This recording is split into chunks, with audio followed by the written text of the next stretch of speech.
आदरणीय संत वृंद, सज्जनों, माताओं, बहनों, आज हम चर्चा कर रहे हैं कर्दम देवहूति की। मनु जी की पुत्री देवहूति विवाह योग्य हो गई। मनु और शत्रुपा सोच रहे हैं पुत्री का विवाह कहाँ किया जाए, क्योंकि आजकल कर्दम जी बड़े श्रेष्ठ ऋषि हैं, उनके साथ पुत्री का विवाह कर दिया जाए। कर दमन, जिसने अपनी इंद्रियों का दमन कर लिया हो वो है कर दम। देवहूति जो देवों की आहुति दे, जो देव मार्ग में चले, वो है देवहूति। मनु और शत्रुपा अपनी पुत्री देवहूति को लेकर कर्दम ऋषि के आश्रम में आए। महाराज जी ने देखा अतिथि आ रहे हैं, अतिथि देवो भव, इसलिए उन्होंने 3 आसन बिछा दिए। बड़े ध्यान से सुनने का विषय, 3 आसन बिछा दिए। मनु और शत्रुपा तो उस आसन पर बैठ गई, लेकिन देवहूति नहीं बैठी, क्योंकि देवहूति विचार कर रही है ये भविष्य में मेरे पति बनने वाले हैं, इनके बिछाए गए आसन पर यदि बैठते हैं तो मेरा पतिव्रत धर्म नष्ट हो जाएगा। इसलिए फिर विचार कर रही है कि यदि आसन पर नहीं बैठती हूं तो आसन का अपमान हो जाएगा। इसलिए उसने क्या किया, अपना दाहिना हाथ आसन पर रखा और नीचे बैठ गई।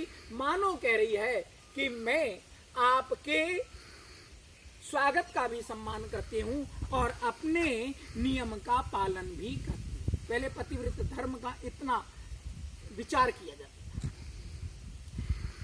मनु जी कहने लगे ये मेरी पुत्री हर प्रकार से विवाह योग्य है, मैं इसका विवाह आपके साथ करना चाहता हूं, आप बताएं।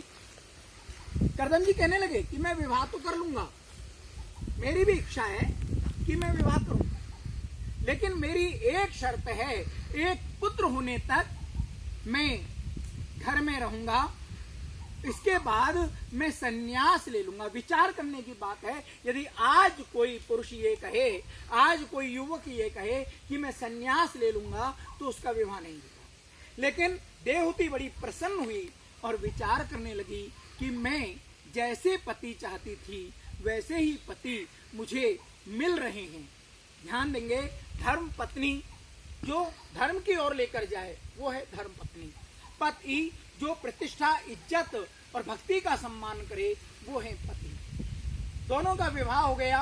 गृहस्थ जीवन में रहते हुए पहली बार कन्या, दूसरी बार कन्या, एक एक करके 9 कन्याएं उत्पन्न हो गई। कहने का अर्थ यह है कि कर दमन, जो अपनी इंद्रियों का दमन कर लेते हैं, जो देव मार्ग में जाते हैं, वहां सबसे पहले 9 प्रकार की भक्ति उत्पन्न होती है। श्रवणम, कीर्तनम, स्मरणम, चरण सेवनम, अर्चनम, वंदनम, दास्य, आत्म निवेदनम। इस प्रकार से ये 9 प्रकार की भक्ति। उसके बाद कपिल अर्थात ज्ञान का अवतार होता है कर्दम, और देवहूति के यहाँ कपिल अवतार हुआ।